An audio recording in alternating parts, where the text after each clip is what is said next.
Soyu akhirnya memenangkan permainan catur. Terlihat bidak caturnya berwarna hitam. Setelah itu ia pun segera meninggalkan tempat tersebut.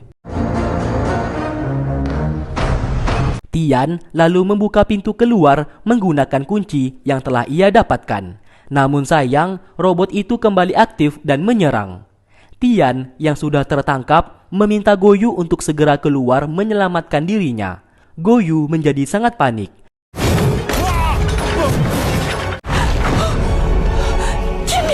Namun seketika suara teriakan dari Tian tiba-tiba menghilang. Ia pun sangat bersedih karena mengira Tian sudah tewas terbunuh.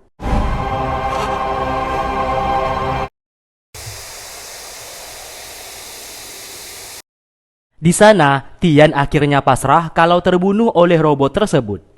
Di saat dirinya hampir saja tewas, tiba-tiba robot itu langsung berhenti dan pintu keluar kembali terbuka.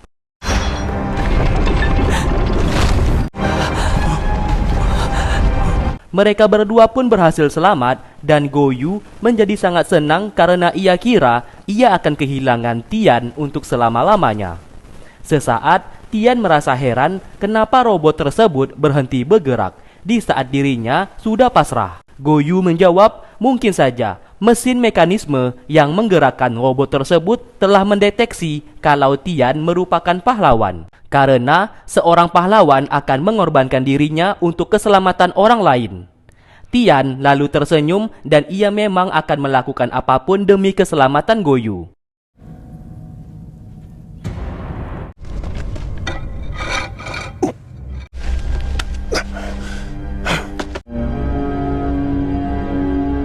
Di lain sisi, Tuan Wei bersama anak buahnya masuk semakin dalam ke kota mekanisme. Dan di sana, Qi Lian tidak sengaja terkena ilusi yang menyerangnya. Tuan Wei segera menyadarkannya kalau semuanya itu hanyalah ilusi belaka. Namun Qi Lian tetap belum sadar dan pergi menyerang tengkorak hijau di sana.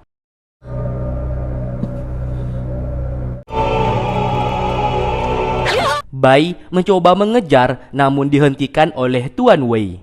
Ternyata semuanya itu ulah dari bunga yang langsung menyerangnya. Mereka berdua pun bertarung di sana. Sesaat, Qi Lian berhasil menyerang bunga menggunakan ular beracun miliknya. Namun terlihat ia kalah bertarung dan hendak dibunuh oleh bunga. Namun sayang, ia berhasil diselamatkan oleh Bai.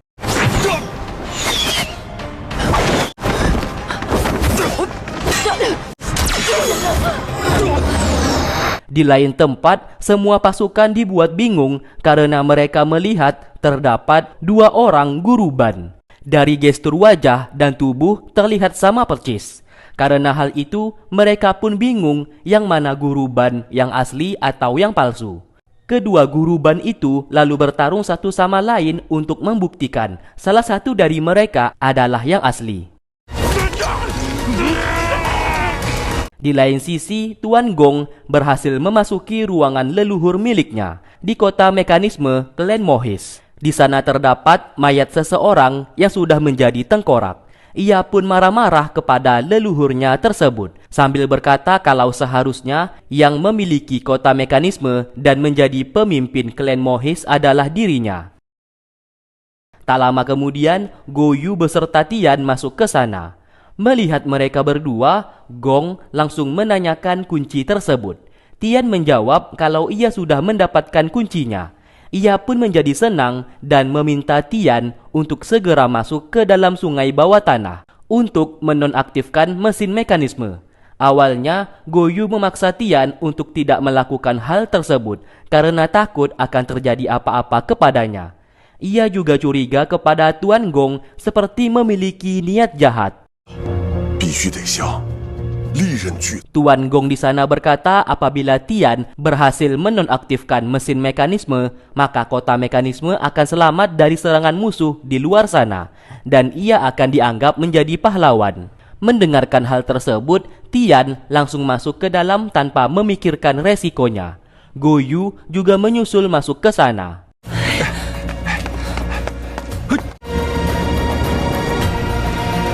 Gong yang melihat itu hanya tersenyum, karena apabila mesin mekanisme sudah dinonaktifkan, maka kota tersebut otomatis akan hancur dengan sendirinya. Mereka berdua pun yang telah masuk ke dalam mulai berjalan memasuki sebuah lorong kecil. Sedangkan Gong kembali marah-marah kepada leluhurnya, yang dimana hal itu disaksikan langsung oleh Soyu yang telah tiba di sana. Mendengarkan semua percakapan itu, Soyu akhirnya tahu kalau Gong adalah orang jahat yang hendak menghancurkan kota mekanisme dan merupakan musuh dari Guru Ban. Ia juga terkejut kalau Tian beserta Goyu telah dijebak masuk ke dalam lorong bawah tanah di sana.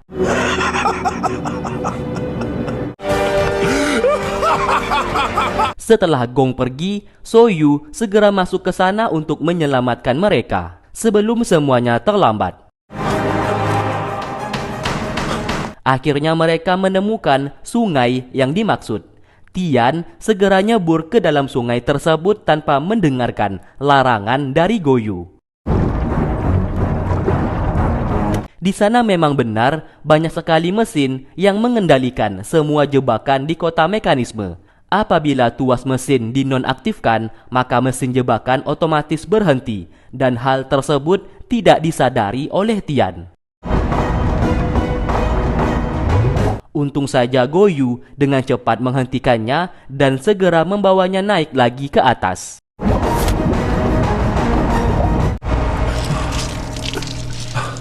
Setelah berhasil naik, Soyu lalu menceritakan semua kebusukan Tuan Gong yang telah ia lihat tadi.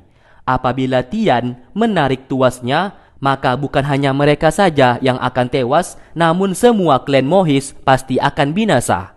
Karena tuas tersebut untuk menghentikan semua jebakan di kota mekanisme.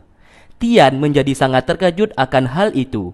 Sebelum semuanya terlambat, mereka harus segera menemui Guru Ban dan menceritakan semuanya ini.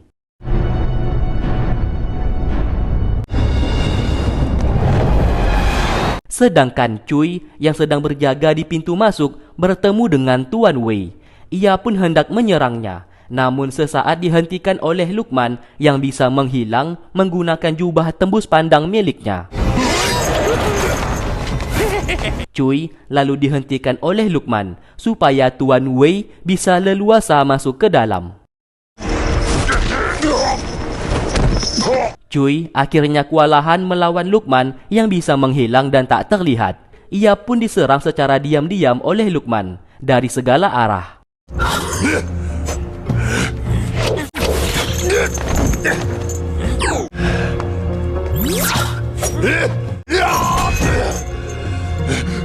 Bala bantuan datang ke sana untuk membantunya melawan Lukman. Sementara itu, nasib sial juga menimpa Rong-er yang harus berhadapan dengan Ling. Ling di sana menggunakan loncengnya untuk mengendalikan parasit atau lebah pembunuh. Rong-er hampir saja terbunuh di sana. Untung saja Geni datang tepat waktu dan segera menghentikan semuanya itu.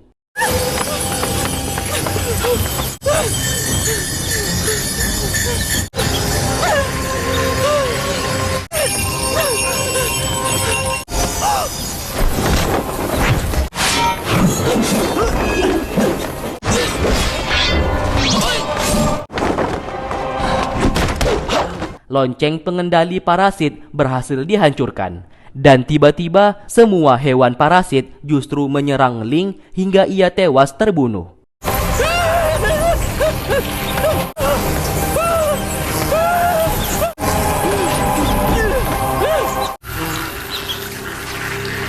Sedangkan Bunga yang dibantu oleh Jian Li melawan Cilian beserta Bai. Dan mereka semua pun sama-sama saling menyerang satu sama lain. Hingga di mana Bai dan Cilian memilih pergi dari sana.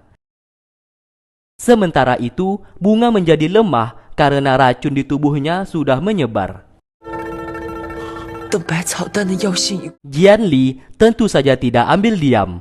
Ia pun melukai tangannya beserta tangan bunga, yang dimana ia hendak melakukan metode terlarang, yaitu memberikan darahnya ke tubuh bunga, supaya racun di tubuhnya bisa diserap olehnya sendiri.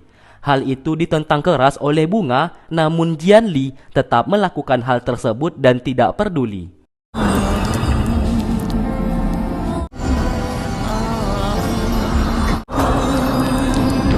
Sementara itu, Cui lalu membakar tempat tersebut yang menyebabkan jubah milik Lukman juga ikut terbakar.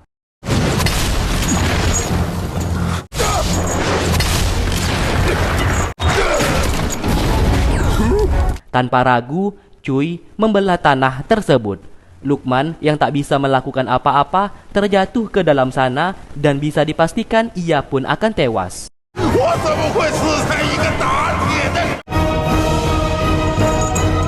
Sementara itu, Guru Ban masih bertarung melawan dirinya yang palsu. Untung saja ia berhasil menarik wajah palsu dari orang tersebut yang tak lain adalah Moyu, anak buah dari Tuan Wei. Karena sudah ketahuan, Moyu segera melarikan diri dari sana. Di luar, Donggu yang membawa pasukan klan Mohis juga berhasil menyerang pasukan musuh yang sedang beristirahat. Mereka pun menyerangnya secara diam-diam.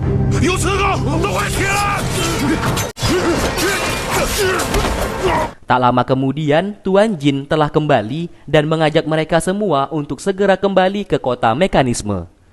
Singkat cerita, setelah mereka bertiga berhasil menemui Guru Ban, Goyu lalu menceritakan semua kejadian yang telah menimpa mereka tadi, dan mereka bertemu dengan seorang pria tua.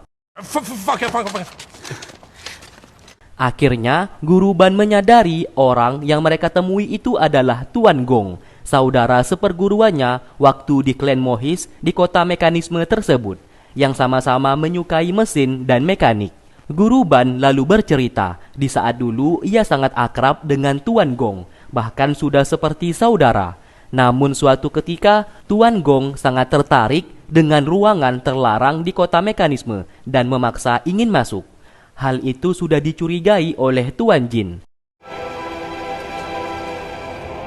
Dan pada akhirnya, Tuan Jin berpura-pura mati untuk mengumpan Gong. Dan benar saja, Gong masuk ke dalam ruangan terlarang, melewati lorong bawah tanah ciptaannya, dan mengambil kunci yang dipegang oleh Tuan Jin yang sedang berpura-pura mati.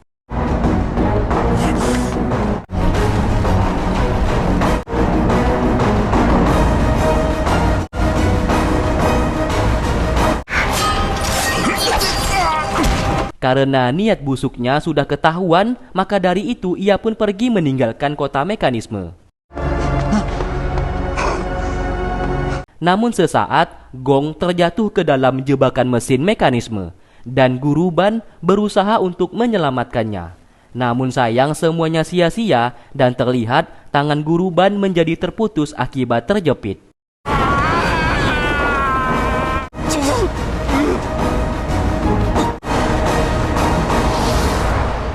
Maka dari itu, kini Guru Ban menggunakan tangan palsu hasil buatannya untuk membantunya beraktivitas. Ia pun tak menyangka kalau Gong saat ini masih hidup, karena di saat dulu ia kira Gong telah tewas terbunuh. Setelah mendengarkan semua cerita itu, Tian menjadi sangat marah kepada dirinya sendiri, yang bodoh dan tidak becus, yang main asal percaya saja dengan semua ucapan dari Tuan Gong. Ia kira dengan melakukan semuanya ini, ia akan dianggap ada dan dianggap pahlawan oleh semua orang. Namun ternyata dirinya justru hampir saja menghancurkan kota mekanisme itu sendiri. Ia juga merasa kecewa di saat semua orang memiliki kemampuan dan kekuatan, dirinya justru tidak memiliki semuanya itu. Namun di saat ia memiliki harapan dengan kekuatan terpendam yang ia miliki, justru tubuhnya sangat lemah, yang tak kuat menampung kekuatan besar yang ia miliki. Ia merasa hidup yang ia jalani seperti tidak adil. Apapun yang ia lakukan tetap saja seperti menjadi pecundang dan orang yang tidak berguna. Singkat cerita, terdengar kabar kalau Tuan Wei telah berada di luar. Mendengarkan hal itu, Geni membawa pasukannya untuk segera keluar menghadapi Tuan Wei. Sesaat Guru Ban juga ingin ikut bersama mereka.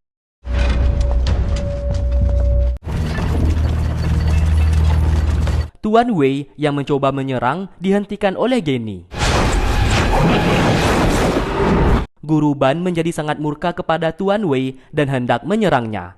Namun Geni memaksa pasukan untuk menarik mundur Guru Ban dan biarkan saja ia yang bertarung.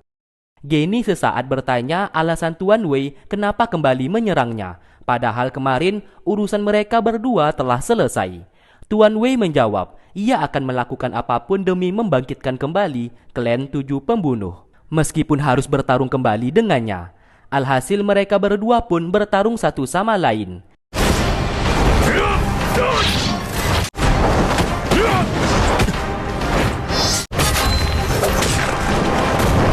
Di sini terlihat jelas Geni tidak bersungguh-sungguh melawannya. Hal itu membuat Tuan Wei menjadi sangat marah karena sama saja Geni menganggapnya sangat lemah. Ia pun menyerang secara membabi buta.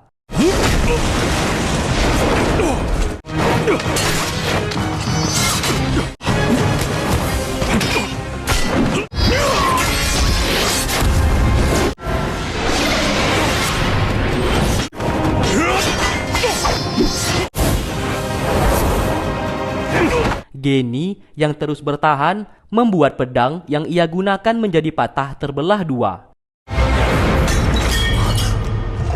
Melihat pedang pemberian dari Jingke telah hancur, membuatnya menjadi sangat murka.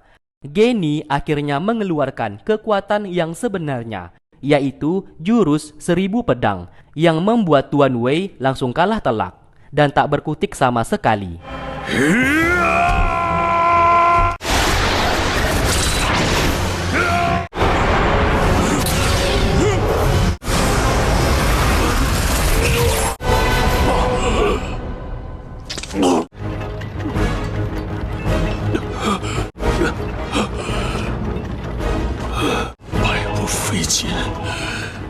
Dari arah belakang, Bai hendak membunuh Geni. Namun seketika Rong datang untuk menyelamatkannya. Alhasil dirinya yang menjadi terluka di sana. Setelah itu, Donggu bersama Jian Li datang ke sana untuk membantu Geni membawa Rong masuk ke dalam agar segera diobati. Sedangkan Tuan Wei masih belum mampu bergerak setelah dikalahkan oleh Geni. Bai berusaha membawanya pergi dari sana, namun Tuan Wei tidak ingin pergi karena ia masih kesal atas kekalahan yang ia terima. Tak lama kemudian, Gong datang menghampirinya. Di sana ia berkata untuk tak usah merasa khawatir, karena ia telah memiliki sebuah rencana untuk menghancurkan kota mekanisme dan klan Mohis. Dan letak mesin mekanisme untuk menghancurkan kota mekanisme telah ia ketahui keberadaannya. Tuan Jin akhirnya kembali dan hendak memberitahukan sesuatu hal. Kali ini ia memutuskan untuk menghancurkan kota mekanisme dan memilih mundur. Sontak mereka semua sangat tidak setuju apabila kota mekanisme dihancurkan. Mereka siap bertarung sampai mati untuk mempertahankan kota mereka dan melawan musuh saat ini. Namun Tuan Jin tidak setuju akan hal tersebut karena nyawa anggota klan Mohis jauh lebih penting ketimbang kota mekanisme. Ia pun bercerita kalau ia sehabis bertemu dengan Fusu, putra mahkota. Di sana ia bersama Fusu telah sepakat kalau ia akan menghancurkan kota mekanisme dan menarik mundur anggota klan Mohis. Setelah itu, Fusu akan membawa pasukannya yang seolah-olah berhasil menghancurkan klan Mohis. Dengan begitu, Fusu akan memiliki jasa dan sang raja pastinya akan menjadi senang dan akan menjadikan Fusu sebagai penerus Raja Negara Qin. Tidak hanya itu, Tuan Jin juga berencana membunuh Tuan Wei bersama anak buahnya dengan memanfaatkan kehancuran kota mekanisme supaya Tuan Wei bersama anak buahnya juga ikut tewas tertimbun reruntuhan bangunan kota mekanisme. Semua rencana tersebut telah diceritakan oleh Tuan Jin kepada mereka semua. Alhasil, mereka semua pun sepakat untuk mengikuti perintahnya. karena semuanya ini demi keselamatan anggota klan Mohis ke depannya. Di lain sisi, Moyu menghampiri Tuan Wei. Di sana ia berkata untuk tak usah repot-repot menghancurkan kota tersebut, karena klan Mohis berencana menghancurkan kota mekanisme mereka sendiri. Ia mengetahui hal tersebut karena ia sehabis mendengarkan percakapan anggota klan Mohis yang berada di dalam. Mendengarkan hal itu, Tuan Gong menjadi sangat senang. Tuan Jin bersama Guru Ban lalu memasukkan kedua kunci tersebut ke dalam mesin penghancur. Setelah dimasukkan, roda gerigi mulai bergerak aktif.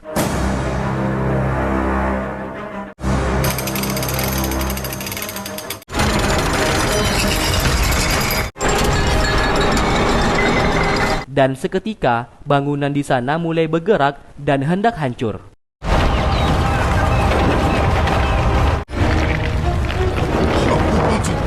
Mereka semua pun segera menaiki lift untuk pergi dari kota mekanisme.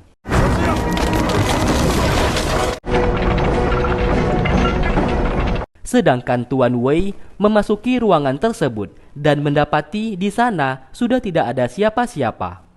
Ia pun segera menancapkan pedangnya ke dalam roda gerigi. Ia tak akan membiarkan Geni selamat begitu saja. Alhasil, lift yang mereka naiki otomatis terjun bebas ke bawah. Mereka semua lalu berusaha untuk memperlambat lift tersebut. Apabila tidak, mereka semua akan tewas terhempas ke bawah.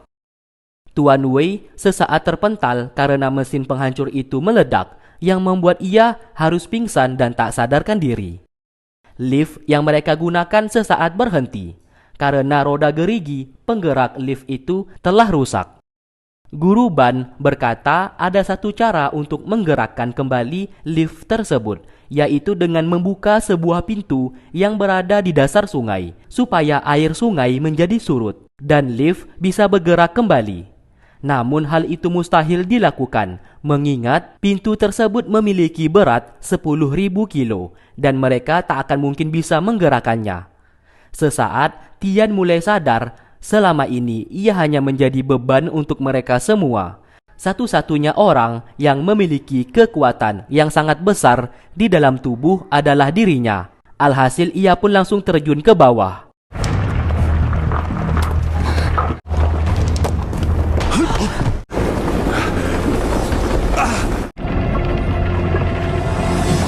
Saat berada di dasar sungai, ia mulai memukul dadanya untuk mengaktifkan kekuatan. Lalu ia pun memutar tuas tersebut supaya pintu seberat 10.000 kilo itu bisa terbuka.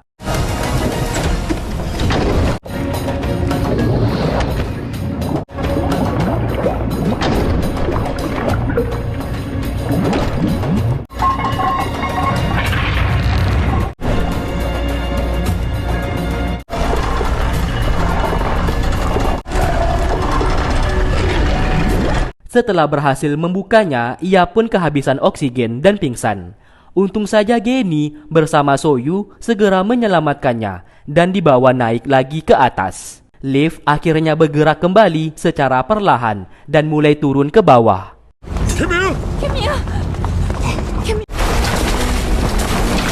Mereka pun lalu menggunakan perahu untuk meninggalkan kota mekanisme yang hendak hancur. Sementara itu, Fusu yang membawa pasukan miliknya mencoba menyelamatkan beberapa pasukan yang dibawa oleh Tuan Wei kemarin yang masih terjebak di sana agar bisa selamat.